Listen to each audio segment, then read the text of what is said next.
Salut à tous! Vous savez quoi? Il est grand temps que je parle d'une artiste femme ici.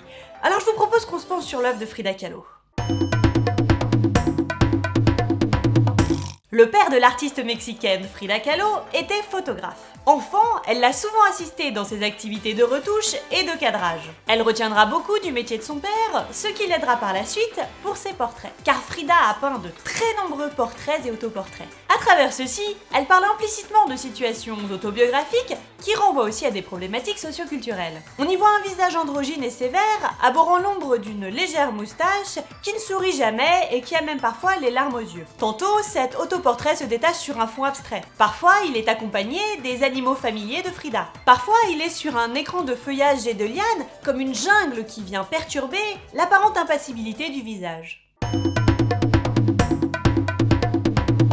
Si Frida apparaît sur beaucoup de ses toiles comme impassible, le reste du tableau suggère souvent le tourment. André Breton disait d'ailleurs d'elle qu'elle était un ruban attaché autour d'une bombe. Ne vous fiez donc pas à son expression faciale. En effet, Frida fut victime d'un accident de la route et elle dut subir tout au long de sa courte vie, elle meurt à 47 ans, une interminable série d'opérations. D'où la présence dans ses tableaux et ses dessins de sang et d'organes représentés comme sur des planches anatomiques. L'autre conséquence de son accident tragique, ce sont les fausses couches à répétition dont elle est victime. Elle les représente dans différents tableaux où l'évocation de sa souffrance s'incarne dans différents objets.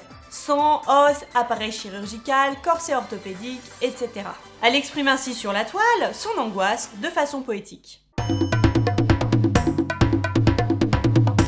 La peinture de Frida est influencée par de nombreuses choses. Ses voyages aux États-Unis, le surréalisme, l'œuvre de Freud, ou encore les tableaux de Bruegel et de Jérôme Bosch. Et si vous voulez en savoir plus sur Jérôme Bosch? Mais Frida refuse d'appartenir à aucun mouvement artistique, notamment le surréalisme, préférant réaffirmer sa mexicanité. La culture mexicaine est en effet ce qui influence le plus son œuvre. Par exemple, sa technique picturale et son recours aux banderoles de texte rappellent les ex-voto mexicains. Elle parvient ainsi à imposer son iconographie et son imaginaire personnel sans jamais se séparer de ses thèmes de prédilection ou de ses inspirations culturelles.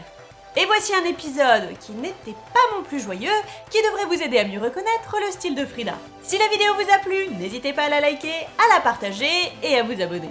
Et en attendant, voici les résultats du quiz de l'épisode précédent sur David.